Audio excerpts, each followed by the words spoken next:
صرف دو لوگ آپ کو صحیح طرح سمجھ سکتے ہیں، ایک وہ جو آپ کے حالات سے گزرا ہوا ہو، اور دوسرا وہ جس کو آپ سے شدید محبت ہو۔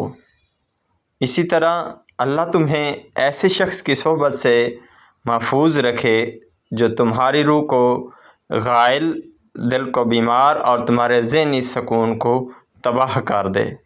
محبت کو دوسرے کی ذات میں تلاش کرنے والوں کو محبت نہیں ملتی، اسی لیے ہمیشہ محبت سے فیض حاصل کرنے کے لیے محبت کو اپنی ذات کے اندر تلاش کرو۔